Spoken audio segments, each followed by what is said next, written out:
بسم اللہ الرحمن الرحیم۔ ایک گاؤں میں چاچا چمن محلے کے سب سے کنجوس آدمی تھے۔ ان کے گھر کوئی مہمان چلا جائے تو رسمی گفتگو کے بعد پوچھتے ہیں کہ چائے تو نہیں پئیں گے نا، کیونکہ چائے بہت نقصان دہ ہے۔ ہاں، شربت تھوڑا گرم ہے، چلے گا کیا؟ کیک بسکٹ والی دکان ابھی بند پڑی ہے، کیا کروں؟ سموسے والا تو ابھی تیل گرم کر رہا ہے، ابھی کافی وقت لگے گا، آپ کہاں اتنی دیر بیٹھے رہیں گے؟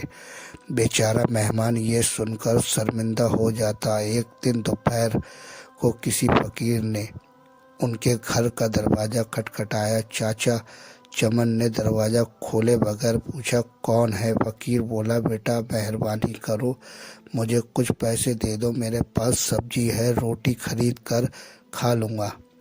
چاچا چمن نے بولا، جاؤ جاؤ، دفع ہو جاؤ، نہیں ہے میرے پاس پیسے، پتہ نہیں کہاں کہاں سے ایسے لوگ بھکاری آ جاتے ہیں مانگنے کے لیے، کھانے سے دل نہیں بھرتا۔ چاچا چمن نے بیچارے فقیر کو خوب باتیں سنائیں۔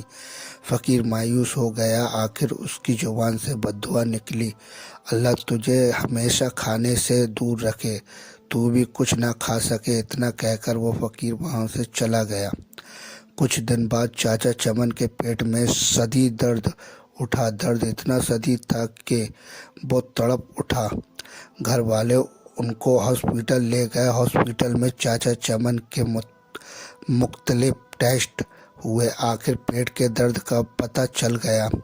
ڈاکٹر نے ہدایت کی کہ 15 سے 20 دن تک ہاسپٹل میں ہی رہنا ہوگا تاکہ مکمل علاج کیا جا سکے۔ ہاسپٹل سے جب گھر واپس آئے تو کمزوری سے نڈھال تھے، بہت برا حال تھا، کوئی چیز ہجم نہیں ہوتی، دہی بھی کھاتے تو الٹی ہو جاتی۔ ڈاکٹر کے پاس جاتے تو وہ کہتا کہ شاید آپ نے بد پرہیزی کی ہے، ٹیسٹ کرواتے تو سب ٹھیک آتا، دوا باقاعدگی سے استعمال کرنے کے باوجود طبیعت سنبھلنے میں نہیں آ رہی تھی، رنگ پیلا پڑ گیا تھا، تھوڑا سا کھانے سے بھی الٹی ہو جاتی۔ چاچا چمن کی راتوں کی نیند اڑ چکی تھی، ان کو موت کا خوف ہونے لگا۔ سوچتے سوچتے انہیں نیند آ گئی۔ خواب میں دیکھا کہ پلاؤ کی دیگ کے پاس بیٹھے ہیں، وہ سب کو چاول بانٹ رہے ہیں۔ صبح اٹھ کر چاچا چمن نے گھر والوں کو اپنا خواب سنایا تو انہوں نے مشورہ دیا کہ غریبوں کو کھانا کھلاؤ۔ چاچا چمن نے خیرو باورچی بلایا اور اس سے پوچھا کہ پلاؤ کی 10 کلو کی دیگ پر کتنا خرچہ آ جائے گا۔ باورچی نے خرچ بتایا۔ چاچا چمن 10 کلو کی دیگ پر ہونے والے خرچ کا سن کر بڑے پریشان ہوئے، لیکن پھر سوچا کہ شاید خیرات کرنے سے میں ٹھیک ہو جاؤں۔ انہوں نے اتوار کی ایک دوپہر کو یہ مشکل مرحلہ طے کر ہی لیا۔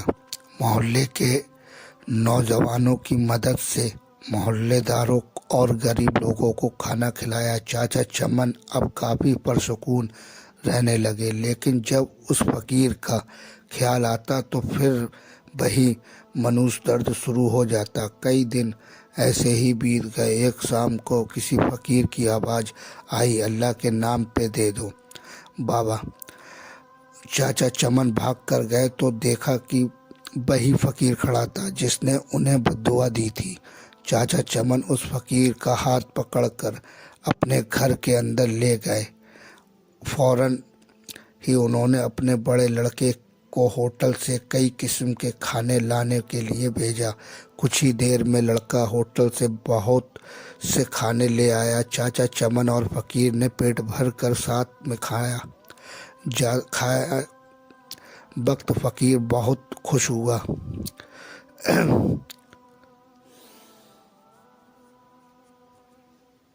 جاتے وقت فقیر بہت خوش تھا۔